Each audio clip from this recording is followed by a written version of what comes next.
Number 5 on this list is SCP-966. SCP-966 is a very disturbing type of creature that needs to be caught. The SCP Foundation describes them as predatory creatures that resemble hairless humans possessing an elongated face with a mouth lined with needle-like teeth. On each hand, they have 5 claws that can be up to 20 centimeters long. Although sharp, these are easily broken, making them unfit for combat. SCP-966's height ranges from 1.4 to 1.6 meters, and they can reach up to 30 kilograms in weight. Physically, SCP-966 are weak, possessing hollow bones and low muscular density. They do not seem to rest through sleep. Instead, they will suddenly cease all movement at seemingly random intervals of time, resuming normal activity 3 to 5 minutes later. Now, those creatures don't sound very appealing to me, and even though they have weak bones, they aren't something that I'd want to have a run-in with by myself. And my instincts hold true because humans are on the menu for SCP-966. The problem is the way that they hunt. Because they're so frail, a head-on attack isn't how they get their prey. They need to be a lot more stealthy. So what they do instead is emit a very high-pitched frequency that won't allow the individual hearing it to engage in any sleep at all. This applies to REM sleep all the way to microsleep. It's said that the range of this high-pitched frequency is 20 meters, and once you're hit with it, there's no going back. SCP-966 will then stalk you until your exhaustion incapacitates you to a point where it can safely attack and consume you. Along with exhaustion, this high-pitched frequency can also bring on vivid hallucinations and sharp changes in someone's temperament. So far, there's been no cure for being hit with this frequency, so even if you're capable of finding SCP-966 and killing it before you get too tired, you'll be doomed to live the rest of your life without sleep, which is effectively a death sentence anyways. Ever since this SCP has been discovered, the numbers have been thinned, but there's still many of them on the loose and at large. Number 4 on this list is SCP-3129. SCP-3129 is a very strange SCP that can't really ever be caught because it's just a phenomenon that occurs. That being said, we need to develop some way to either catch it or stop it from happening because it's very detrimental to our society. There are 3 stages to this SCP. The first stage, as described by the Foundation, is when phenomena invariably focus upon a human male aged somewhere between 40 and 50, hereafter designated SCP-3129-1. SCP-3129 transmissions can vary in presentation and length wildly, but invariably remain on the topic of SCP-3129-1's apparent election bid. No instances of SCP-3129 have been found outside of the continental United States or present in any non-English languages. So stage 1 is basically something that occurs on television and appears to those who are watching. Stage 2, as described by the Foundation, begins after 2 to 4 weeks of exposure to stage 1 phenomena. Up to 8% of viewers will become fixated upon SCP-3129-1. Civilians more politically aligned with the ideas presented in SCP-3129 commercials are more susceptible to infection. SCP-3129 adverts have not shown any overall political bias. Class B amnestics are effective at treating stage 2 infection. Now, the final stage that the Foundation describes is an infection displaying fanatical devotion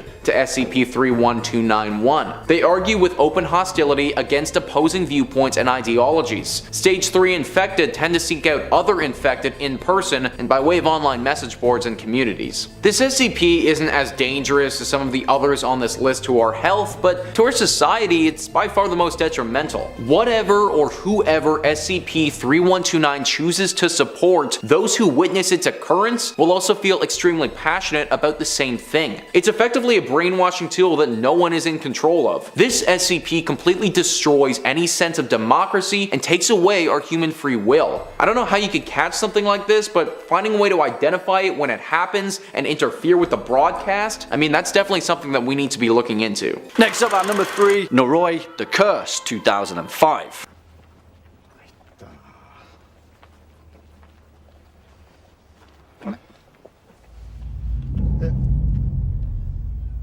Now, this is for sure an interesting film, to say the least, and it's a welcome sore thumb in the world of Japanese horror. It comes from renowned director Koji Shirashi, who's made quite the name for himself as a found footage auteur, with films like Occult and Shirome, a departure from the short, unsettling style often found in J-horror. Nooy is perhaps the best example of his work, and it stands out as a slow-burning mockumentary of paranormal investigation in Japan. Nooy features an absolutely mammoth task, interweaving several storylines that lead up to a deeply disturbing ending. For the most part though, it focuses on Masafumi Kobayashi, a paranormal expert famous for uncovering supernatural mysteries, and his investigation of a strange woman and her young son. It manages to give us just enough to keep the mystery going, and I don't say this lightly, pretty much every scene is unsettling as we quickly realise that there are much more malevolent powers at play. Swinging in at number 2, The Blair Witch Project, 1999.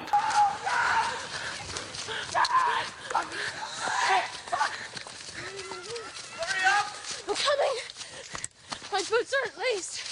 And you just knew this one would make this list, didn't you? Of course, perhaps the most famous found footage horror film of all time, and many people's first horrific dive into the subgenre. The Blair Witch Project is an awesome horror film, I'm gonna say it, and the impact that it had on the genre as a whole can't be denied. The reason that the Blair Witch Project is so damn good is because it managed to pull off exactly what terrifies us, a stark reminder that what really scares us is the stuff that we can't see, especially in a time when horror cinema was trying its hardest to deliver full frontal fear. Again, like with the McPherson tape, the Blair Witch Project relied heavily on viral marketing. Even a year after its release, the 3 actors, Heather Donahue, Joshua Leonard and Michael C. Williams, were listed on their IMDb pages as missing or deceased. The film's creators, Daniel Myrick and Eduardo Sanchez, made huge strides in creating a working mythology for the film, drawing on 18th century folk legends to fabricate their own occultist backdrop, hinting to the viewer that perhaps there was some truth to the events of the film. In essence, it's what makes found footage horror so good when it's done well, an uneasy mix between horror fiction and horror fact. And finally, at our number 1 spot, The Borderlands, 2013.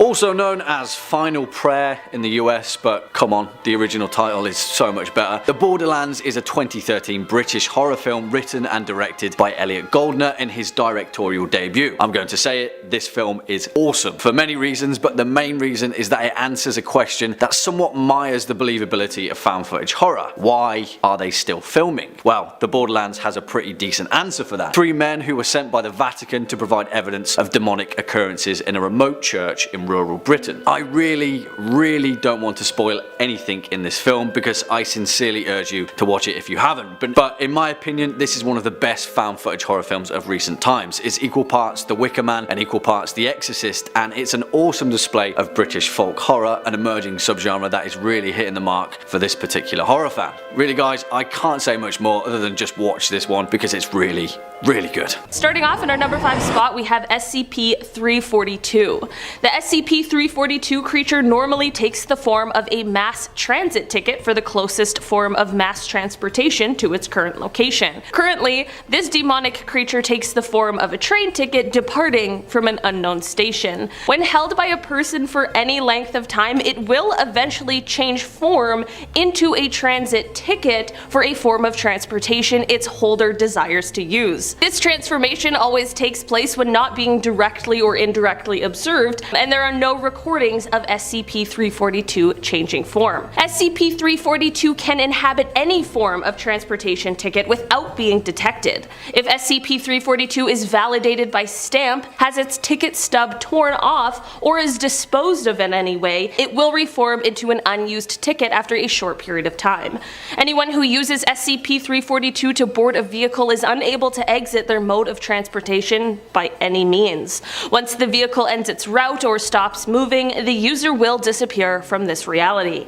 Users report an overpowering feeling of dread prior to boarding, and the feeling increases during the course of the travel, and shortly before their disappearance, they go into a panic-induced terror. There are many terrifying things the holder of this demon can experience, like seeing increased darkness in the sky outside of the vehicle, hallucinations, or a fear of other drivers, conductors, or other transit staff. As well as feeling threatened by other people around them, occurrences completely preventing the rider from getting off of the vehicle at any time, and seeing passengers simply appear suddenly then quickly vanish from their seats. All of these experiences are said to be like having paranoid schizophrenia. The terrifying experiences are usually only felt by the user, but sometimes bystanders and workers of the transit vehicle can experience feelings of uneasiness and will be compelled to exit the vehicle early, seeking other means of transportation. In our number 4 spot today, we have SCP-087. SCP-087, or otherwise known as the stairwell, is, you guessed it, a stairwell, and when you look down, it's pitch black with an unknown ghost-like figure at the bottom. This photo of the ghost figure has only been captured once, and we still don't know if SCP-087 is one entity or a group. The stairs descend on a 38-degree angle for 13 steps before reaching a semicircular platform. The design of this staircase limits subjects to a visual range of approximately 1.5 flights. A light source is required for any subjects exploring this creature, as there are no lighting fixtures or windows present. Due to the darkness and design, the subject needs an extremely bright source of light to be able to see the bottom. It's been seen that lighting sources brighter than 75 watts have been shown ineffective because SCP-087 seems to be able to absorb excess light. Subjects who have explored this creature have gotten an audio recording of what seems to be a distressed vocalization from what is presumed to be a child, but its age is unknown. The source of the distress calls is estimated to be located around 200 meters below the initial platform. However, any attempts to descend the staircase have failed to bring subjects closer to the source.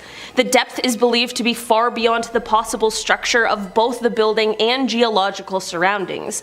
At this point, it is unknown if SCP-087 has an endpoint. Many people who have tried to learn more about this creature have suddenly gone missing during their exploration. It is believed that whatever or whoever is beyond the platform has extreme powers and can quickly grab the subject they desire, with no one even noticing. Many believe that either below the platform or at the bottom of the stairs is the gateway to hell, or even SCP hell, where there are hundreds or thousands of SCP creatures that reside there. The mystery of these disappearances and the fact that we don't know much about this SCP-087 makes it even more terrifying. We don't know what it's truly capable of, or if they work alone, or if it's a group of creatures preying on humans. Number 3 on this list is SCP-169. SCP-169 is one of the SCPs on this list that has the potential to kill millions if it's so desired. The Foundation describes this creature as a marine arthropod of enormous size known as the Leviathan by generations of sailors and oral history. Presumed at first to be a myth, SCP-169 was detected by Mobile Task Force Gamma-6 during an investigation of paranormal activity around the archipelago. During Y6's investigation, a doctor whose name they don't reveal discovered the archipelago to have moved at least 3 kilometers from its original location. Though initially the doctor believed this motion to be due to unusually quick continental drift, a reconnaissance mission performed by the USS revealed the archipelago to be the protrusions of rock-like plates covering an enormous organic mass. The Foundation was brought in immediately to begin threat management. The Foundation goes on to say that they think this arthropod's size is somewhere between 2,000 to 8,000 kilometers long. The Foundation does not specify which archipelago they're talking about, but they do say that if this arthropod was to go deeper into the ocean or the earth, then all these islands would sink as well. The one positive thing about all of this is that the creature is thought to only breathe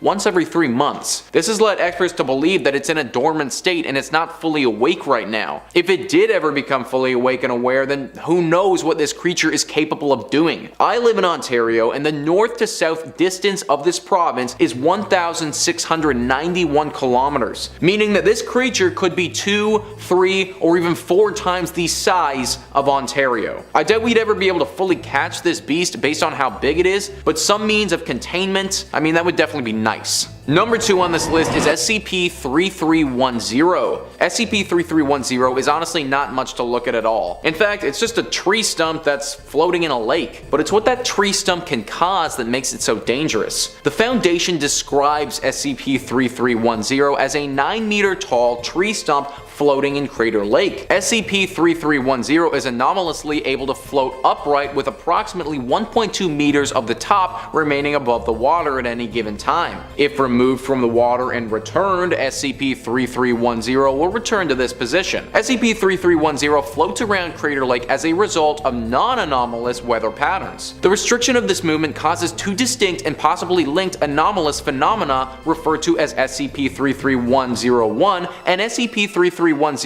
Previously, activation events were caused by the removal of SCP-3310 from Crater Lake, but recent activation events have occurred while SCP-3310 remained in Crater Lake. Both of these phenomena demanifest after the triggering cause for the manifestation is ended. Now, the first of these phenomena that the Foundation is referring to will cause a great fog to appear over the surrounding areas with torrential rainfalls. In some of the events that have happened, over 3 meters of water have rained down in a very short amount of time, causing massive flooding. The second phenomena has several unknown humanoid entities appear and flock to this tree stump. The entities change depending on the time this happens, and no one has any idea who or what they are. This is why this SCP needs to be stopped and captured. Floods aren't great, but we can deal with those. The entities and what they are capable of, though, is completely unknown to us. One time this happens, they may decide to attack us humans, and without any knowledge of their strength, we might not be able to stop them. For now, we can at least take comfort that we know where this SCP will be, but capturing and containing it should be at the forefront of the Foundation's mind. Number 1 on this list is SCP-973. SCP-973 is a very unique SCP that only manifests itself on a 60-kilometer stretch of highway, but it's certainly one of the deadliest that I've come across. The SCP Foundation describes this as being 2 entities. SCP-931 is a police cruiser resembling those used by state troopers in the early 1970s. The vehicle appears to be in an advanced state of disrepair. Eyewitnesses' accounts have consistently mentioned large dents in the doors and hood, a heavily cracked windshield, heavy rusting, and a loose rear bumper secured with duct tape. SCP-932 is reported as a Caucasian male in his late 40s wearing a state trooper uniform dating from the same time period as SCP-9731. Subject is described as balding, slightly overweight, and having a handlebar mustache. Now, nobody knows for sure how this SCP came to be. Some people speculate that this was an old police officer who died along this road and now haunts it. If that is the case, though, he was very serious about his job because he only shows up on this highway for a very specific event. It needs to be at night, it needs to be on this stretch of highway, and there needs to be somebody driving along that road who's going above the speed limit. If all of those things are met, then SCP-973 has the potential to materialize and will begin chasing down the person driving. While this is happening, the target's radio will simultaneously start malfunctioning and repeating over and over again, "Run." Over the years, 34 bodies have been found and 19 vehicles have been discovered. I would go into detail about how these bodies were discovered, but it's honestly so graphic that YouTube would definitely flag this video. There have only been 5 survivors and they've all had serious mental trauma from this experience. I'm not sure how you'd catch SCP-973, but something has to be done to stop these brutalistic deaths from continuing. Number 5, I want a toy. Coming up first on our list today is going to be this creepy VHS tape uploaded to YouTube, I want a toy.mp4. It's been circulating around the net for a bit, and maybe you've actually seen it before if you've got your nose to the grindstone vis-a-vis scary videos like yours truly. This video was uploaded to a channel called Baddington and is said to have been discovered on a lost VHS tape and has left people with a real uneasy feeling in their stomach afterwards, and not just from watching all that static. The video itself, it's only about 5 minutes long, but those 5 minutes are more than enough to make your skin crawl and your hair stand on end. I'm burpy. The footage is grainy and distorted, making it difficult to discern what exactly it is you're even watching. It feels like a staticky nightmare, like something you kind of remember but can't quite focus on. It's like a recording of a TV show you've never heard of or seen before, aimed at what looks like preschoolers or kindergartners. There's a puppet that looks like he's probably pretty good friends with Annabelle and the puppet from Saw, and he's sitting singing his lovely, horrifying rendition of Twinkle Twinkle Little Star for You. horrifying puppets and slowed down scary nursery rhymes. Is there a better combination in scary videos? If that wasn't enough for you though, things get a lot worse when our scary puppet friend seems to start degrading as the quality of the video degrades. His eyes vanish, and the camera cuts to our little wooden pal saying how badly he wants a toy. He's been a good boy. I don't know. I gotta be honest, Haunted Puppet, I'll see what I can do, but I can't guarantee nothing. It might be best to keep a bit of distance between us, you and I. Now, if you enjoyed this kind of stuff, and I definitely do, that's why I made a list of it, I definitely recommend you toss Baddington a subscribe. They're a very good content creator. If you like content like this, there is a lot of haunted VHS stuff on that channel. But if you're looking for more than haunted VH stuff, analog or digital, Top 5 Scary has it all. From stories of hauntings, Halloween movies, cryptids, conspiracies, true crime, and more, we've got a little something to scare everybody. So hit subscribe and that bell and don't miss a single scream. But take it slow, okay? Make sure you watch the rest of this video. Number 4, grave robbing for morons. Do you wish you had a few extra bucks? A little side hustle to help you make a few dollars in between checks in these trying times? I know I do. Maybe you just need a hobby that can also make you a little money on the side, a little passive income. Maybe something fun like selling old clothes on Depop, or I don't know, something outdoorsy like grave robbing. Luckily, there's an instructional video you have just got to see. That's our next entry, grave robbing for morons. The video itself is a how-to guide for individuals interested in grave robbing. It provides step-by-step instructions on how to locate and dig up graves, as well as helpful little tips for avoiding detection by the authorities. Now, the video does kind of seem like it might be a joke. It's presented kind of humorous, you know, there's some funny graphics and sarcastic commentary. People for a long time have wondered if the video is real, if this guy's really confessing to a criminal act, or if he's just doing a joke in poor taste. Grave robbing is definitely pretty illegal, but it's also one of those things that's considered like, I don't know, highly immoral, blasphemous, if that's your sort of thing. It's fine to grave rob if you're in like a video game and you're taking Viking gold out of an old crypt, but it's a little bit different when you're cracking open coffins in real life, I would say. Now, some people argue that the video it's just a work of satire, it's just a joke, and you shouldn't put too much stock into a weird video uploaded to YouTube, and that the video might just be a commentary on the whole absurdity of grave robbing as a whole, and this is to discourage people from engaging in the practice. Regardless of whether or not you think it's real or not, it's definitely got a lot of us talking, so it's definitely a videotape that maybe none of us should have watched. Some people believe it should be banned, while others believe it should be protected. That's all I gotta say about that. In our number 3 spot today, we have SCP-088. SCP-088 is a humanoid with reptile-like features which appears to be in a mummified form, but it's merely in a state of hibernation from which it may recover if it is exposed to a more hospitable environment than its current containment. Research has indicated that SCP-088 is approximately 6,000 years old and is capable of producing a variety of hazardous biological compounds from its mouth and hands. Some of these substances could be of great strategic value if replicated, but until a means to extract them without awakening SCP-088 is found, research is on hold. This demonic creature is currently sealed in its airtight case 24/7. The case is constructed of transparent acrylic plastic to resist the corrosive properties this creature possesses. This monster has been contained for more than 70 years and has only risen from its hibernation state twice. Each time personnel was exposed to the awoken demon, they experienced a painful mutation, after which they shared the physical characteristics of SCP-088. This creature also has demonstrated the ability to produce potent neurotoxins in liquid and gas form to combat containment personnel. SCP-088 was first recovered around the 1930s from a subterranean complex below Los Angeles, California.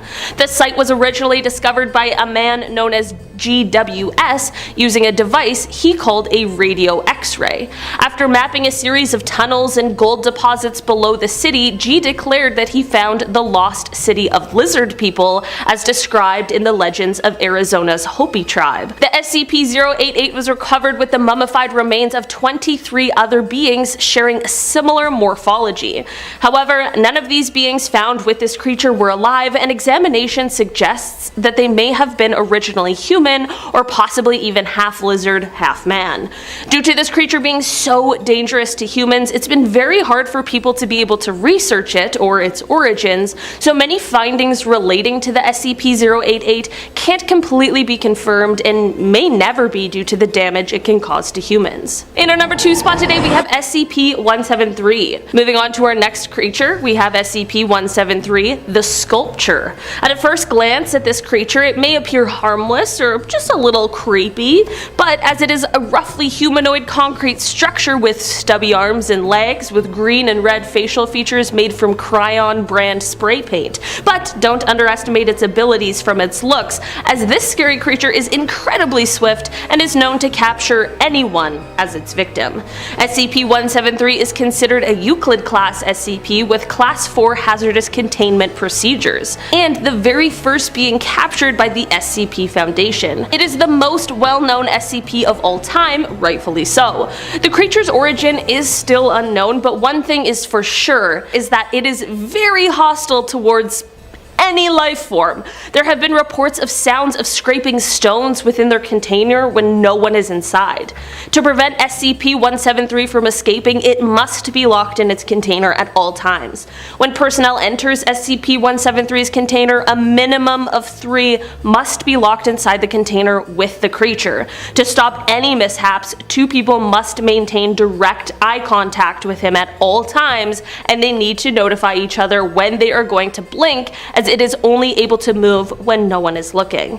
And for that reason, you may not want to take your eyes off of this one, or you may be in deep trouble. In our number 1 spot today, we have SCP-993. SCP-993 is also known as Bobble the Clown. This is a humanoid creature that directly resembles the appearance of a clown. Bobble is known for his cruelty and sadistic behavior hidden behind the cheerful and colorful face of a clown. It's the scariest thing in the world. Arguably one of the scariest SCP for the fact that his main objective is brainwashing children through a television show. Bobble performs illegal and immoral acts and takes joy from watching his victims suffer. Okay, creepy clown, don't invite him to your birthday party. Additionally, he takes delight in twisting and manipulating people through his television show. Bobble the Clown was first discovered by the Foundation after they found its show, where in every episode, Bobble would teach a new lesson to its viewers to do illegal acts and cause violence, while giving explicit step-by-step instructions on how to commit these crimes. These actions became ingrained into subjects' minds, making them obsessed to carry out the actions themselves. Additionally, repeated exposure to SCP-993's show will cause severe mental illness issues. Protocol for any SCP-993 broadcast is to be intercepted and blocked from public viewing, though episodes are regularly still getting broadcast from an unknown source. All broadcasts are to be recorded and stored for future viewing, while any subjects used to view SCP-993 must be given a Class A amnesiac after they have described the episode. With its short temper, Bobble the Clown can quickly lose his happy and cheerful mask and become incredibly sadistic, using his supernatural abilities to stalk and spy on enemies to find their weaknesses, making SCP-993 one of the scariest SCPs out there. In at number 5, we have SCP-096, the Shy Guy. 096 is also known as the Shy Guy, but do not let his name fool you. His appearance alone can terrify even the toughest person. They are one of the most horrific SCP creatures of all. They are an emaciated, bone-white, hairless humanoid with long dangly arms and legs. This creature tends to be docile, but it has one trigger that makes them highly dangerous: whenever someone looks directly at their face. Their face has blank eyes and a mouth that can stretch up to 5 times the normal size of a regular human. No matter how close you are to this creature, if you look at its face, even from a far distance or just for a second, it will go berserk. If this happens, it will start to flail, cry and babble before chasing down the offender and violently attacking them. If 096 gets provoked and someone looks at their face, it will stop at nothing to take down their prey. There isn't an obstacle it cannot get past. It can smash through steel doors and walls, running endlessly across huge distances and even able to swim to the very bottom of the ocean to pluck said offender and destroy them. The only ability it does not have is it isn't able to fly, but it uses its extremely long arms to run, similar to a gorilla that uses their arms along with their legs to walk, and they launch off the ground to gain air and distance for a quicker capture of their prey. If this destructive creature is able to get captured, they must have a bag put on their head to make everyone that is around them safe. But accidents happen, and they have happened. 096 is one of the most well-known, iconic, and recognizable SCPs of all time. In at number 4 we have SCP-939 with many voices. 939 is known as with many voices, and they are a species of bright red amphibian predators, each one as big as an adult man, and they weigh over 400 pounds. They don't appear to have many vital organs, lacking a nervous system, heart or digestive tract, and their elongated heads have no eyes and a large set of glowing dagger-like red teeth. They are terrifying to look at, but also can cause mass destruction. Despite being literally brainless, they are smart due to the way they hunt their prey. They have the ability to imitate the voices of prior victims, usually repeating urgent phrases to lure a good Samaritan to come to their aid and then attack them with their deadly bite. They also exhale an amnesia-inducing chemical, so if anybody is lucky enough to escape being killed and eaten, there is a good chance they won't remember what just happened, and could possibly get fooled by the creature's tricks again. If you ever hear mysterious calls for help, make sure it's not 939 or you will be devoured by this giant red amphibian. They also like to travel in packs, which is even more terrifying, and once they lay eyes on their prey, 939s are persistent and will continue to pursue said prey until they capture them. This monster is believed by many SCP fans to be a version of the devil due to tricking humans into thinking they're innocent, taking advantage of their vulnerability, and ultimately leading to that person's demise. Using their massive mouth and sharp teeth to instantly kill their prey, 939 loves to prey on humans due to the fact that they can trick them so easily, and they can take advantage of people's kindness to lure them in. In at number 3 we have SCP-106, the Old Man. 106, or otherwise known as the Old Man, is a terrifying looking elderly humanoid. Do not let his older appearance fool you, he is deadly. This creature has the general appearance of a human but looks like a rotting or decaying corpse. It is not too agile and can remain motionless for days at a time, waiting for his prey to come to him.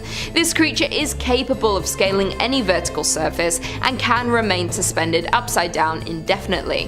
When 106 will attempt to incapacitate their prey by damaging major organs, muscle groups or tendons, they then pull prey into its pocket dimension. They prefer human prey from 10 to 25 years old, but if they haven't had prey for a while, they will take anyone or any living thing. This creature is very smart and has many abilities, making it hard to capture. They are able to cause corrosion effect in all solid matter it touches, engaging a physical breakdown in materials several seconds after contact. This is observed as rusting, rotting and cracking of materials, and the creation of a black mucus-like substance similar to the material that coats 106. It is also capable of passing through solid matter, leaving behind a large patch of its corrosive mucus.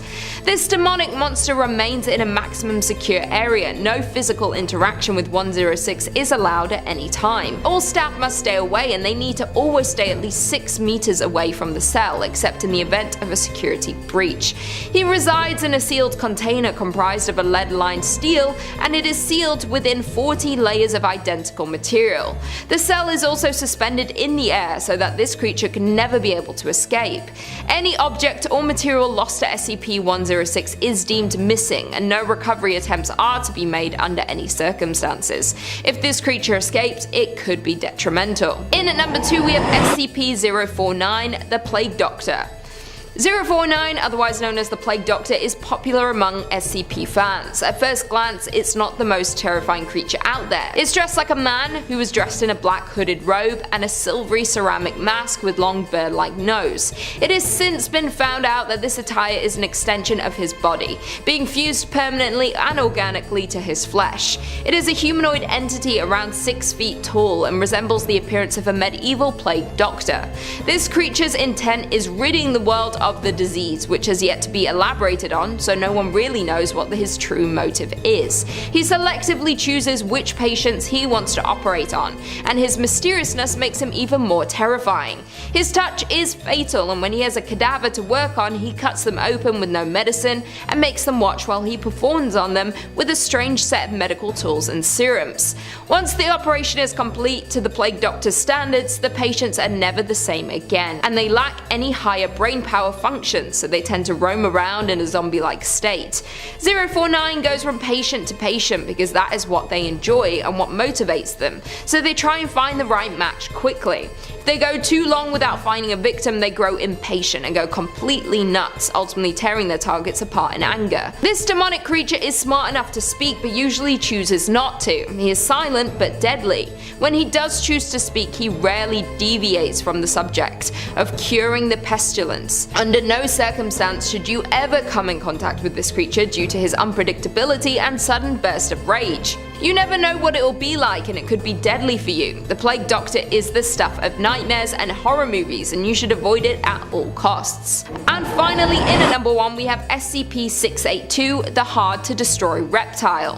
One of the scariest and most well-known SCP creatures is the Hard to Destroy Reptile. It is a massive cold-blooded quadruped with more intelligence than a human. Despite being highly intelligent, he is also extremely dangerous and hateful towards pretty much every living thing. This demonic creature enjoys showing humans and other life forms his distaste for them by ripping them to pieces. It also has massive strength, speed, reflexes, and can regenerate flesh at a rapid pace, and is able to adapt to hostile environments in the blink of an eye. Other abilities this creature possesses is it can bring itself back from the dead. Many have attempted with everything from bullets to acid and fire to even nuclear bombs, but nothing can destroy this beast, not even other SCP creatures are able to destroy this monster. It can also evolve and change its body when needed. It can consume organic or inorganic materials to provide for the necessary mass, and it has been known to grow additional organs. This creature was discovered by the Foundation after it killed a few farmers on the grounds of being disgusted. If you try and destroy him or get your revenge on this creature, good luck, because it is damn near impossible, hence its nickname, the Hard to Destroy Reptile. It could appear as though you did destroy it, but that is exactly what they want you to think. They will appear dead at first, but then quickly adapt and find a counter to said opponent, returning to life with even more abilities than before. One example was that the beast was launched into the sun. It returned a few days later as a winged fire creature, which caused massive devastation when it landed back on Earth. The creature is one of the most dangerous creatures in possession by the Foundation for all its abilities and its hatred for all life. Number 5. Incantation. Apparently right now it's the ranking for the most watched non-English horror film worldwide, with over 10 million hours watching and rising. That's pretty sick right there, starting off, you know? Obviously I couldn't leave this one off the list with a reputation like that, so here we go. Incantation is a 2022 Taiwanese found footage supernatural horror film directed by Kevin Ko and co-written by Kevin and Chang Shi-wei. Released in Taiwan March 18th, 2022, it became the highest grossing Taiwanese horror film ever made. Yeah, it's received international distribution from Netflix. Hey, Netflix, so good. Since July 8th, 2022. Here's the plot. A woman named Lee Ronan narrates the film, imploring the audience to memorize an insignia and chant an incantation to bless them and lift a curse on her 6-year-old daughter Dodo. The insignia and incantation are interspersed frequently throughout the film to encourage the viewer to pray along with it. Yeah, it's pretty horrifying. Ronan, her boyfriend Dom, and Dom's cousin Yuan break a religious taboo while documenting a ritual for their internet channel. They go to a remote village of Dom and Yuan's relatives who practice a religion worshipping an ancestral deity called Mother Buddha. The clan asks the three to submit their names with the incantation to Mother Buddha. And here we go. That night, the group spy on the clan performing a ritual where a young girl seems to be willingly prepared for sacrifice. The girl, whose body is covered completely head to toe in runes, was left in front of a tunnel which the clan said is forbidden. Ronan waits for the girl while Dom and Yuan enter the tunnel. Uh-oh. Yeah, that's not good. Yuan later emerges screaming and Dawn seemingly lifeless. Ronan and Dodo's house soon becomes infested by unexplained ghostly activities, and Dodo is disturbed by a shadowy presence. They bring her to a shrine where a priest agrees to exorcise Dodo. Yunan later becomes possessed and sends copies of the tunnel footage. That's horrifying. Yeah. Just Chuck Liddelling yourself on a computer desk. Yeah, you're definitely gonna need a Tylenol after that one.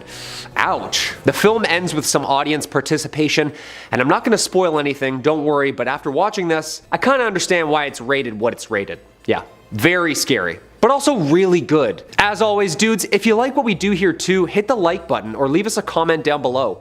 Which 2022 horror film has you hiding behind the covers? Number 4, Horror in High Desert. Horror in High Desert is a 2021 American film written, produced, and directed by Dutch Merrick in a pseudo-documentary format featuring found footage elements about the mysterious disappearance of a hiker in Nevada. An experienced outdoorsman vanishes in North Nevada while on an outdoor excursion. On the 3-year anniversary of his disappearance, his friends and loved ones recall the events leading up to the disappearance and for the first time speak about what they think actually happened. The first part focuses on the police report of hiker Gary Hinge. Toward the end of July 2017, Gary hiked to an unspecified area in the Mojave Desert, and the police conduct a search based on the last GPS of location on Gary's cell phone. As time goes by, the media stop reporting, and a private investigator named Bill is asked to investigate so that the case would not be abandoned. The investigation then focuses on clues in the last of the published videos. Gary appears in frame from his home, narrating a very unusual experience. The footage found reveals that Gary was able to find his way back to some mystery cabin. There he hears chanting that seems to be human-like, and he eventually is attacked and the camera stops recording. Reporter and the private investigator speculate that who or what might have attacked the hiker. It is mentioned that the police have made this footage public in the hope that someone in the audience might offer some additional clues, which spark a series of theories such as Area 51, atomic testing, satanic rituals, and of course, extraterrestrials.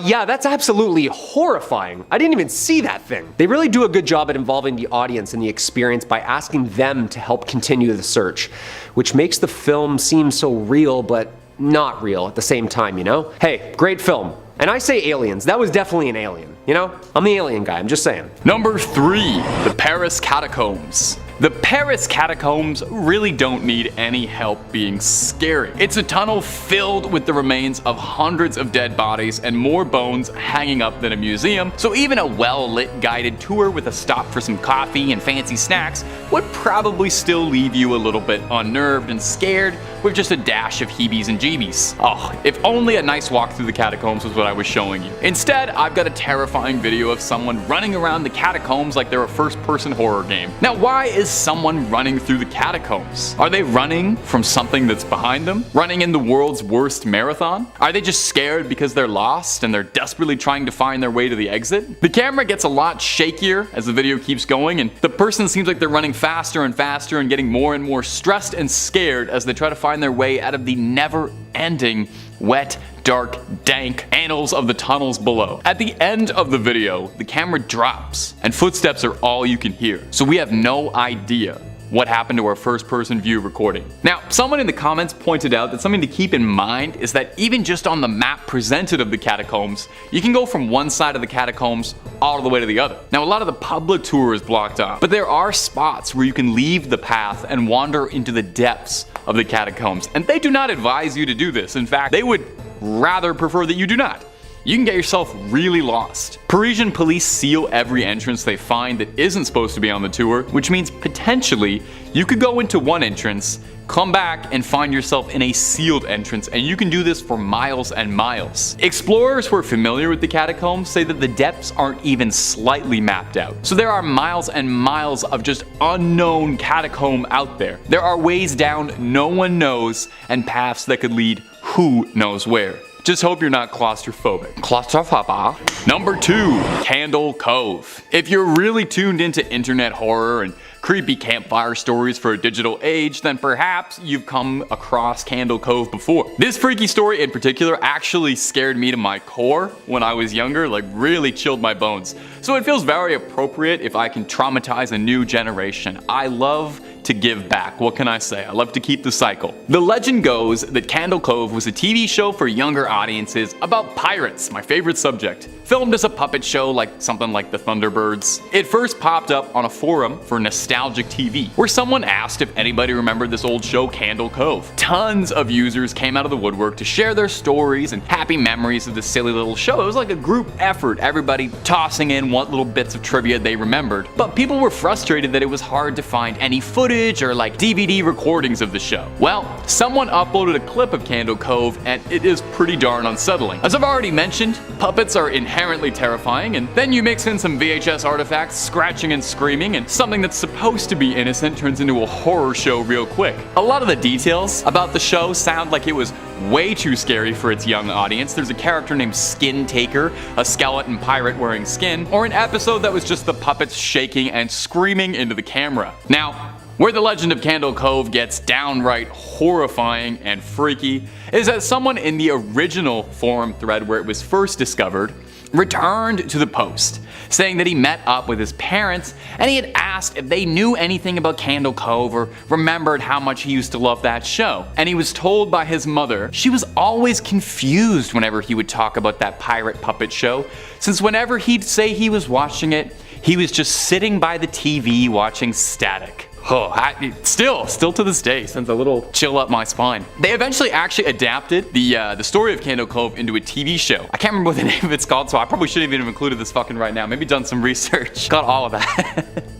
I am who I am. Number 1, Skinnamarink-a-dink-a-dink. This next one is short and sweet and also came out of Baddington's channel. 2 shoutouts in one video. Wow, we're gonna have to cut this guy a check. Well, when you're making some of the best scary VHS content out on the web, you can expect more than one shoutout in a video. This video is very short but spooky, inspired by the sleeper indie horror hit Skinnamarink. This short video focuses in on an animatronic bear, one that I'm sure fans of indie horror PC games will instantly recognize. Much like the movie Skinnamarink, the clip really lets the tension and horror build up before unleashing a torrent of jump scares on you and then fading out on a blurry, out of focus image of the bear from before, lingering on you and staring right into your soul. And I don't know when else I'll get a public platform for this, but please watch Skinnamarink if you like this sort of thing. If you like spooky VHS horror, that's literally what the whole movie is, and it's a Canadian indie horror movie, so by Canadian content regulations, I have to mention it. Number 6, the bonus haunted video. I know, a 6th entry on top 5 scary. What is he doing? He's letting the power go to his head. I know this is top 5, but I found a 6th one and it was just too good not to include. The story about it was amazing, the footage itself is horrifying, and I think you'll agree with me for including it. If you found a videotape that had a mysterious blank label reading "surprise," would you watch it? I feel like a lifetime of studying horror films has prepared me to know better than to do anything so stupid. Well, in 2018, a software engineer named Foon Turing discovered a mysterious VHS tape in a charity shop in Milpitas, California. The tape looked old, definitely a few decades at least, with a worn out sticker on the front reading "surprise" and a smiley face, looking like a prop out of a horror movie. It looked like the thing that has the girl from The Ring on it. Most of us probably would have chucked that into a dumpster and set it on fire, but Foon is braver than most of us, took the tape home and popped it into an old VHS player. We got the footage, and I'm gonna warn you, there's a reason I saved this for the end. Please don't write the channel and complain if this was too much for you. It's pretty disturbing. Number 5, Grave Encounters.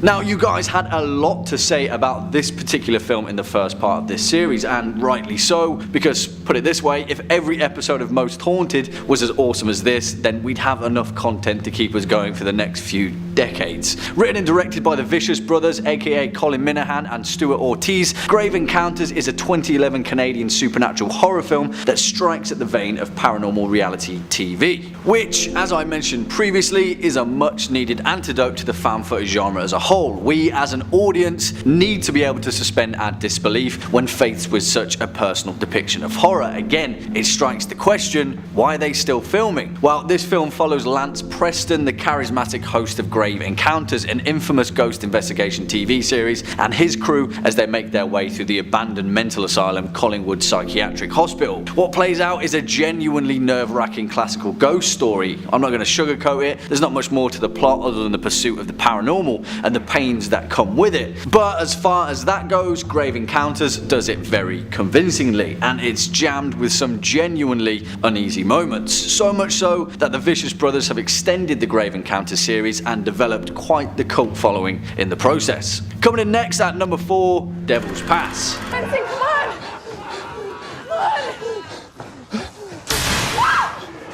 Come on! JP!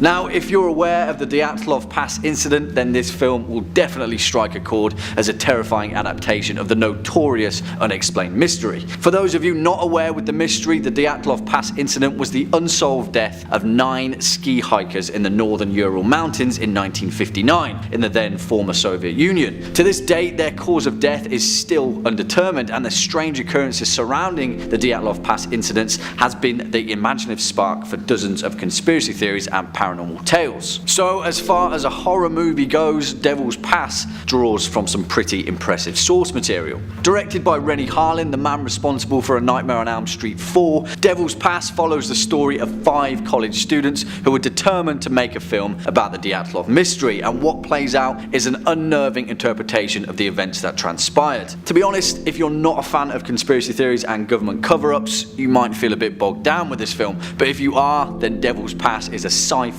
horror heart-pounding ride through the found footage genre that's smartly made and surprisingly hilarious in parts. Number 3, Dashcam. Dashcam is a 2021 computer screen horror film directed by Rob Savage and written by Gemma Hurley, Jed Shepard, and Savage. The entire film is shot from the perspective of the main character's handheld iPhone, or the Dashcam, in her car as she live streams her actions for viewers whose comments are displayed. Kinda hard to read and watch at the same time, but it really makes it scarier, trust me. The film, of course, is produced by Blumhouse Productions, so you know it's gonna slap. Dashcam premiered at the 2021 Toronto International Film Festival in September 2021, where it was named second runner-up for the People's Choice Award. The plot: Annie Hardy is a right-wing internet personality who live streams from her car, making music and using her viewers' comments as lyrics. Tired of COVID-19 restrictions and homelessness in Los Angeles, Annie books a flight to London. There, she pays a visit to her former bandmate Stretch, who now works as a delivery driver. When she arrives at the restaurant, Annie is surprised to find it abandoned before she encounters the owner, who offers Annie huge money to apparently transport an old woman, Angela, to an undisclosed location. Annie accepts the offer, of course, and drives with Angela while live streaming everything to her fans. And this is where it gets terrifying. Angela then vanishes into a nearby forest, and the group find her standing atop of a tree, to which Angela just floats down to the ground before attacking the group, showing them her supernatural abilities. Angela hunts them down, and after a terrifying scene that I'm not going to spoil, a humanoidish creature emerges out of Angela, where it now hunts for Annie. Okay, Angela, this lady's gonna just take you to some friends, okay? Nope. Yeah, I would be saying a big nope too. Hell no, I'm not driving some scary old lady in the middle of the night. That's like rookie horror film nonsense right there. Great movie though, great movie. Very scary. Number 2, Spree. Spree is a 2020 American comedy horror film directed by Eugene Kotlyarenko. The gonzo-style satire follows a social media obsessed rideshare driver played by Joe Keery, who we all love. In an attempt to become viral, he live streams himself murdering his passengers. Ooh, it's a challenge of a role, I'd say. The film also stars David Arquette, Kyle Mooney, and Misha Barton. It was executively produced by Drake. That's saying something right there. Spree premiered in 2020 at the 2020 Sundance Film Festival and was released theatrically on video on demand in 2020. The film received mixed reviews, though critics praised Keery's performance and the film's premise. I really like this movie. I think it's a good representation of 2020 culture, you know? With phones in our hand every second, everybody trying to go viral, doing anything you can for clout. This movie does just that. Okay. Here's the plot. A young man named Kurt is obsessed with being a social media star and becoming viral. Kurt finds work as a driver for a rideshare app called Spree, then fits out his car with cameras and begins a new live stream titled The Lesson. where he instructs viewers on how to become famous on social media. Kurt starts picking up passengers one by one and killing them off with poison that he politely offers riders, as well as a bunch of creative, clout-chasing, performance heinous acts. You'll see. Kurt is then stopped by 2 police officers who grow suspicious of him. It's revealed that Kurt's murders have already become public, with Kurt being nicknamed the rideshare killer. After police are unable to identify him, Kurt tries to flee, but he too is pursued by police, forcing him to crash his car through a homeless camp. With Kurt's murders becoming more well known online, Spree is temporarily shut down to allow an investigation to take place. Kurt tries to kill Jessie, the other character, but she pins him to the wall with her car and then in turn takes his phone and continues the social media presence which he started. Jessie then becomes a nationwide star after taking credit for Kurt's demise and capture surrounding the infamous rideshare killer. Yeah, I really like this movie. It's like super campy and over the top. It's serious at times, but also very gory. Joe Keery kills it with this role, and I feel like if you were needing a break from that Stranger Things character, yeah, we found it. You did very well, my friend. Very terrifying. And coming in at the #1 spot, VHS 94. VHS 94 is a 2021 American found footage horror anthology film and the 4th installment in the VHS series. If you haven't seen these movies, they're great. Give them a shot. They're almost shot like a bunch of stories from the same era in one film. Like little mini true or false found footage movies that make the audience ask, is this campy or did this really happen? The film originates from a screenplay written by David Bruckner and Brad Miska. The overarching plot follows a police SWAT team who stumble upon a sinister cult compound and its collection of VHS tapes and what's on them. Following this series' cult origins around film festivals, VHS 94 has its world premiere at Fantastic Fest on September 26, 2021, and was also screened at the Beyond Fest on October 4th the same year. The film was released as a Shudder original film via Shudder, October 6, 2021, and later that month, Shudder announced that it had become the platform's biggest movie premiere in its history, with record-breaking viewership numbers. That's awesome. Horror movies? Let's go. It's great stuff. These films are awesome. Okay, here's some plots. A SWAT team gets a tip and investigates a prison cell-like haunted house with various static screens playing different found footage. The first is a Channel 6 news reporter, Holly Marciano, and her cameraman, Jeff. They are filming a story about the Rat Man, a local legend who has supposedly been living in the town's storm drains. After interviewing several citizens who have reportedly witnessed the creature to gain information, the duo descend into the storm drain where they find several homeless encampments. While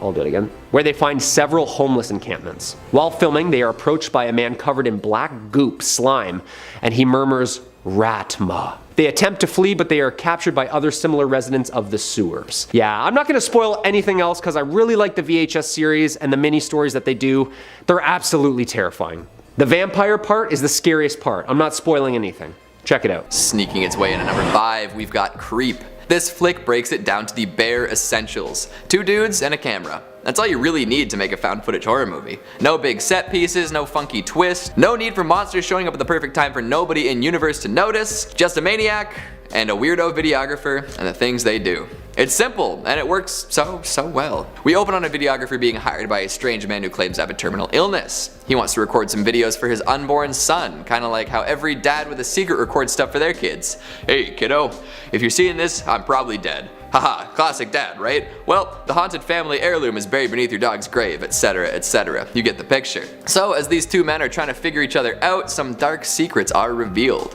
Wolf masks are found, Benadryl is put into whiskey, the man with the illness isn't who he said he was, and more. It's actually all very effective, thanks largely in part to 2 excellent performances put on by Mark Duplass and Patrick Bryce. At times it's tough to decide who the real creep is. The videographer has plenty of oddities about himself as well. Everything seems to have a double meaning and nothing stays certain for long.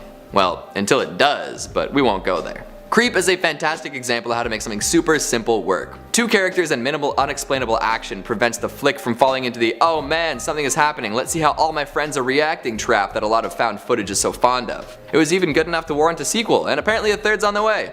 You go, Creep. Twirling in at #4, we've got VHS. I love Bloody Disgusting. I think the trend of horror-based publications putting out movies is fantastic. Keep the money and the interest with folks who actually care. Brad Miska put this all together, 5 short flicks and a frame narrative. The frame involves a gang breaking into a house to steal a specific VHS tape for an unknown buyer. They come across a dead old man sitting in front of staticky TVs, and there are plenty of tapes in this abode, so they have to get to work grabbing them all. As the crew runs around trying to get what they can, a lookout stays behind with the body and the TVs. This is where the first and arguably best short starts to play. It's called Amateur Night, and it focuses on some greasy pals getting together and renting a motel room. See, one of the boyos wants to get laid, and the others want to be in on it somehow.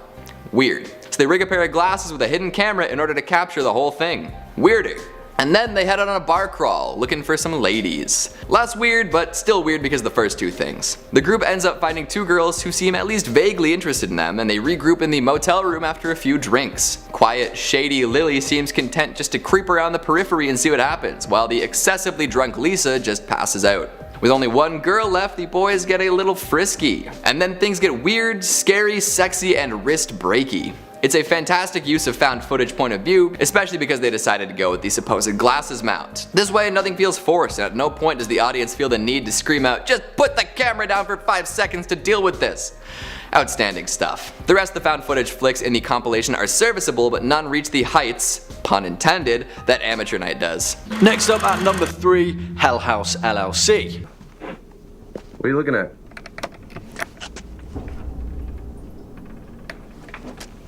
Holy got me, man. Alright, weirdo. I went into this film with 0 expectations and was terrifyingly surprised at how bloody good it was. If you're a fan of The House's October build, which was featured on our first list, then you'll find all of the same tropes in Hell House, but with more emphasis on the documentary style meta world building that found footage is so well built for. This film kind of went under the radar for most people and was shipped directly to on-demand services, but what's surprising about this film is how well made it is for something that was never intended to be seen on the big screen. To be honest, Hell House never really strays too far from its driving paranormal mystery, and we're never fully given an explanation that diverges from the main cast perspective. But that's also why it kind of works. There's no exposition in this film at all, and that's the way it should be, and it convincingly captures the feeling of the unknown. By playing out as a slow crawl that gradually unravels in media res, what we get is a genuinely terrifying paranormal mystery that, if we suspend our disbelief, could just as well be real. Swinging in at number 2, The Taking of Deborah Logan.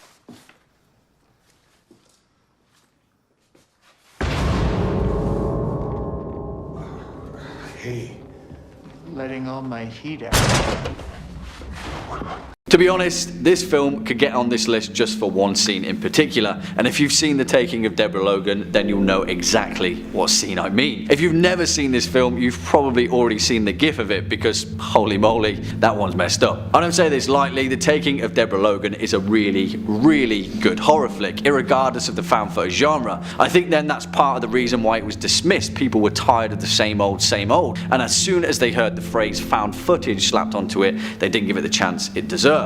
But what they would have found is a convincing display of found footage horror at its best. Directed and co-written by Adam Robitel, The Taking of Deborah Logan follows a documentary crew who are making a research film on patients suffering from Alzheimer's. Their subject is Deborah Logan, an elderly woman with an aggressive form of the disease, but as the crew quickly realizes that prognosis is pretty far from being correct, and there's something much more sinister at work. One of my favourite parts of this film is Gavin, who after finding out that there's ritualistic murders involved, he just straight up quits on the spot and leaves. I love it, and we never see him again. He's just straight up gone, living his best life. Remember guys, if you ever find yourself in a horror movie situation, be more Gavin. And finally, at our number 1 spot, The Tunnel.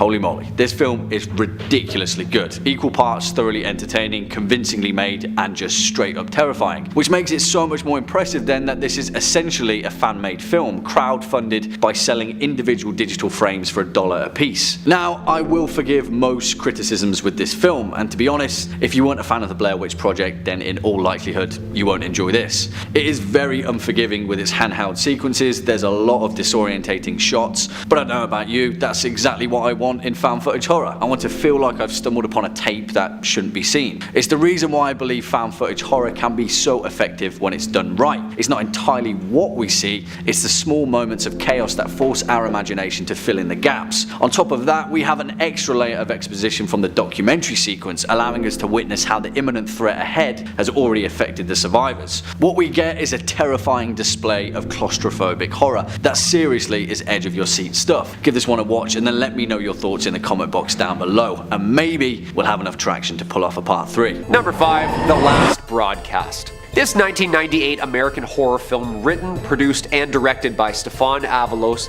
and Lance Wheeler, tells the story of a documentary filmmaker named David Lee and his investigation on the fact or fiction murders, in which got him convicted in a 1995 case, apparently with the murders of his team one night during an expedition to find the mythic Jersey Devil in the Jersey Pine Barrens. The film is shot mockumentary style and employs the found footage technique. The film is believed to be the first full-length feature film shot and edited entirely on consumer-level digital equipment. And on a budget too. I love this. I'm all here for it. Main character Lee seeks to discover the truth behind these killings while making his documentary. 4 men go to the Pine Barrens, where a psychic leads them to the apparent site. In the hunt, they broadcast a live show simultaneously via TV, internet, and amateur radio. They enter the Barrens, but only one emerges alive, as the others are brutally murdered. The likely suspect would appear to be Stephen. Oof, spooky. Seward, the only suspect, is then charged with the murder of his team. During his murder trial, Lee receives a box containing a damaged videotape reel, which he at first assumes is the tape from the team. With the murders caught on the tape, a blurred image of the real killer is seen, and is shocked to discover that the killer is the filmmaker himself, Lee. This is a great one. I really enjoyed this movie. It's low budget, young artists. It's a pretty good storyline too. And number 4, Man Bites Dog. Man Bites Dog is a 1992 Belgian violent comedy crime mockumentary written, produced, and directed by Remy Belval, André Bonzal, and Benoit Poulvard. I tried, sorry. Who are also the film's co-editors, cinematographers, and lead actor. The film received the André Cavins Award for the best film by the Belgian Film Critics Association, and since its release, the picture has become a cult classic, and received a rare NC-17 rating for its release in the US. Yeah, I'd up that rating to a rated R if it was me. After watching bits and pieces, I can't even say that without getting chills. Look, it's pretty disturbing stuff. Shot in black and white, it's gory, like very gory. Like if Tarantino made a gory snuff film. Yeah, I actually can't even put a clip into this because the found footage parts are way too disturbing. The film follows a crew of filmmakers following a serial killer, recording his horrific crimes for a documentary they are producing. At first though, dispassionate observers, they find themselves increasingly caught up in the chaotic and nihilistic violence, eventually becoming accomplices themselves. Ben, a witty, charismatic, and an easily enraged sadistic serial killer, takes the filmmakers and the crew to witness and watch the murders, explaining why, how, and when he chooses his victims. The viewer witnesses this grisly killings and crimes in graphic detail. The camera crew becomes more and more involved with the murders and even help Ben. During filming, 2 of Ben's crews are killed by Italian mobsters, and Ben and his crew have fun taking turns as they shoot the rival crew members while recording the entire process. Like I said, it's gory. Tons more gruesome killings, and Ben is finally arrested, but then escapes. At this point, someone takes revenge on Ben, and he finds his girlfriend and family all disturbingly murdered in revenge. The camera crew and Ben are all ambushed and shot by the rival mobsters. After the camera falls, it keeps running, and the film ends with the death and of the fleeing of the suspects. Only watch this film if you can stomach disturbing scenes. Trust me, it's pretty visual. Coming in at number 3, we have Cloverfield. A found footage giant monster movie? Count me in. I remember the ad campaign behind this, and they got people excited to find out about the monster. By keeping it a secret ahead of the release and for most of the movie, it made for a fantastic word of mouth campaign and movie-going experience. We know this is truly some found footage as the flick opens on a little card letting everyone know that it was discovered amongst the rubble in an area once known as Central Park. Hot opening. So a bunch of friends are having a going away party for their pal heading to Japan, and all hell breaks loose. And by the way, Japan?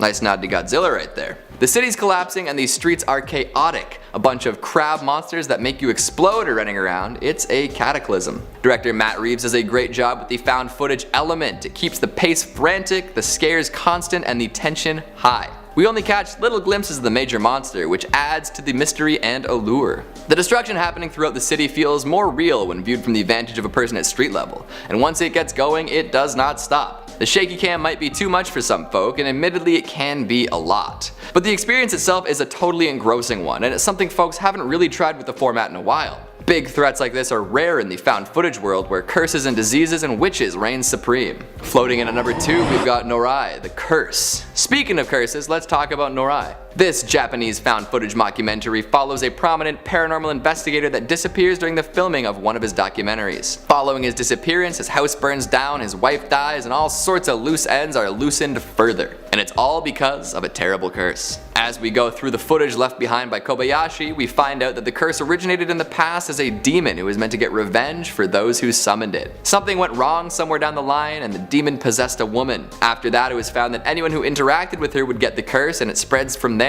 A daisy chain of deadly curses, if you would. It's a fairly common premise, especially among Japanese horror, but it makes up for it in presentation. Nooy is a slow burn, atmospheric and dense. There aren't any jump scares and no gimmicks either.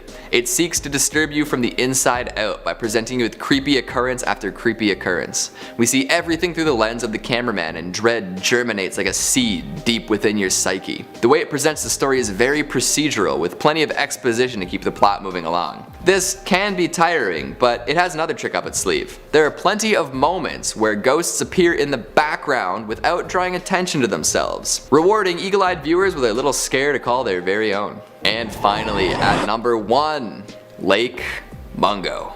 This one messed me up. Like, seriously, I was walking around different after seeing this movie. It uses the mockumentary format perfectly to scare the ever-loving bejesus out of anyone watching. A family is trying to find out what happened to their daughter who drowned the summer before. After her death, strange and unexplainable occurrences begin happening around their home. If you haven't seen Lake Mungo, now is the time. No matter when you watch this video, this is the correct time to watch it. There are so many twists and reveals and details that explain what once appeared to be coincidences. It's an absolutely wild ride on the first watch through. The family reaches out to a psychic to try and explain things going on. Photographs have been discovered with baffling elements in the background, and video footage seems to show a ghostly girl wandering through the house. There's a moment involving footage recovered from an old cell phone that haunts me to this day. Just writing this, I got a little spooked thinking about it. Lake Mungo is a meditation on our hidden lives and the guilt we live with. Do we really know the people in our lives?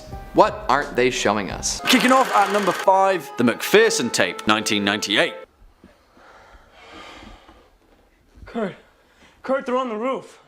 Kurt, what are we gonna do, man? We're on the roof. Oh, clothes are flew. Also known as Alien Abduction Incident in Lake County, the McPherson Tape is an incredible display of science fiction horror done well, in a time when the found footage subgenre was just finding its feet. I'll be honest with you guys, when I first saw the McPherson Tape as a kid, when it was broadcast as a straight-to-TV film, I thought it was actually real. And I wasn't alone either, because when it originally aired on UPN on January 18th, 1998, hundreds of people called in to verify that it wasn't actually portraying real-life events. So much so that the Lake County Sheriff's Department had to release a statement reassuring viewers that the events didn't take place. The McPherson Tape centers around a family of the same name who have gathered together for Thanksgiving at their lake house when things quickly and mysteriously go wrong. As usual, I don't want to spoil any plot points for this film because it's definitely worth a watch, but if you're terrified of the thought of little green men roaming around your house at night, then you'll definitely be a fan of this film. Coming in at number 4, The House's October Built, 2014.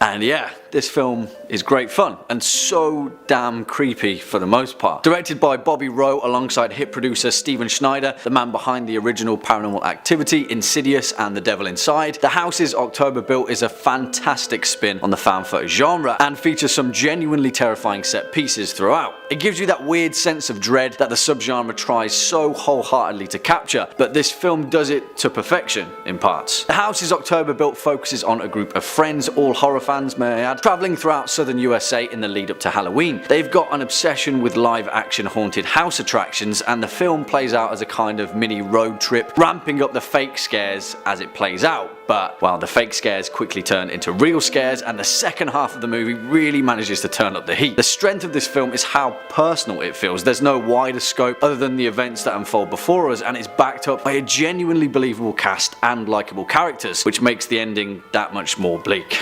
Give it a watch. Number 3. Creep.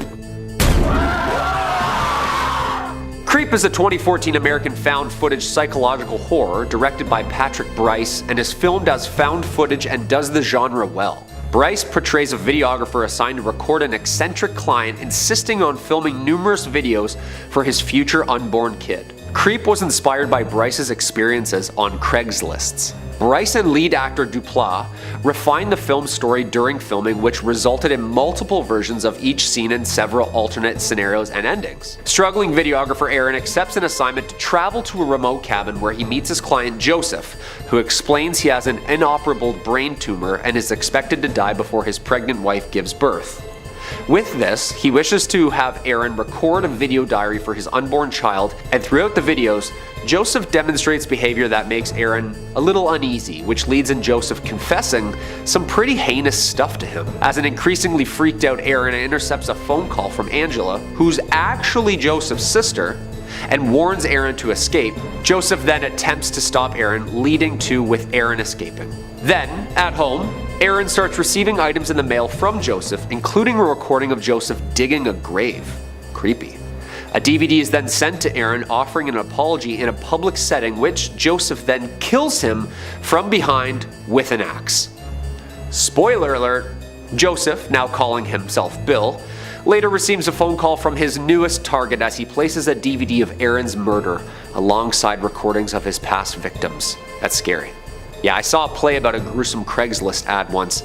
They can get pretty disturbing. The film is widely known as one of Netflix's best found footage genre movies, and there's some great jump scares in there for you. Check it out yourselves. Number 2. UFO Abduction, the McPherson Tape. UFO Abduction, also known as the McPherson Tapes, is a 1989 American found footage sci-fi horror film written, produced, and directed by Dean Elialto. The film focuses on a family who are being terrorized by extraterrestrials during a birthday celebration. The late 80s and the early 90s were ravished by an overflow of popular paranormal genre movies and TV such as The X-Files and Unsolved Mysteries. The film begins with a brief introduction that proposes the film as legitimate and one of the strongest pieces of evidence for ETs yet. On October 8th, 1983, the Van Hees family gathers in Connecticut woods to celebrate 5-year-old sister's birthday. One of the brothers uses his handheld camera to record the night's events. The evening passes relatively uneventful as the family celebrates. However, after a small power outage, the brothers walk to the neighbors to investigate, and the three eventually come across an extraterrestrial spaceship landed in the woods and are shocked to see 3 small aliens walking around. Oh my god. Oh my god. Holy sh**. Holy. Yeah, that's creepy. They flee in a panic after the aliens notice them. Yeah, I would too if I saw them just walking around the forest. They return to the house and load shotguns, but are divided on whether they should remain in the house or leave. Classic horror movie move. After a while, they assume the visitors have left, but notice all their watches have stopped. They conclude the party, but are terrified as the aliens attempt to enter the house through the windows and chimney. Eric, one of the brothers, shoots and brings an alien's body inside the place and puts it in the back room. After securing the house once more and turning up the radio to block out the voices, the others finally convince Michael, another brother, to put down his camera and resume their card game. From its position across the room, the recording camera glitches and records what looks like 3 small gray aliens emerging from the back room. The tape ends as the aliens close in on the family. The film claims that the Van Hees' whereabouts are still unknown and that viewers should contact the producers if they have any information. Look, I'm the guy who wears the tinfoil hats. This is pretty good. I liked it. The footage from the woods, the small creatures, the Project Blue Book warning at the beginning of the film. It's a Sci-Fiers Friday night. Great film, and short, only an hour. And coming in at the number 1 spot, The Texas Chainsaw Massacre. The Texas Chainsaw Massacre is a 2003 American horror film starring Jessica Biel and R. Lee Ermey. Its plot we're probably all familiar with if we've seen the numerous takes on this classic movie. It follows a group of young adults traveling through Texas who encounter Leatherface and his murderous family, a remake of Tobe Hooper's 1974 film and the fifth of the franchise. Erin and her boyfriend and friends are on their way to a Lynyrd Skynyrd concert in Texas. While driving through Texas, the group picks up a severely traumatized hitchhiker walking in the middle of the road. After they talk with the hitchhiker, she takes her own life with a concealed pistol. The group contacts police where they are led to an old plantation house where Thomas Hewitt is waiting, also known as Leatherface. Erin escapes and heads towards the woods, but Leatherface, armed with his chainsaw, follows each of the concert-driven friends one by one in an all-out slasher gore fest. Yeah, I watched this movie when I was 11 years old. No wonder I can't sleep at night. Erin escapes into the woods with Leatherface chasing close behind her and her friends, but she eventually injures him and halts the pursuit. Leatherface suddenly appears in the road and slashes the car with his chainsaw, but Erin manages to escape. 2 days later, 2 investigating officers are killed by Leatherface while doing a crime scene investigation of the Hewitt home, and the narrator states that this case still remains open. Come on back here, follow me.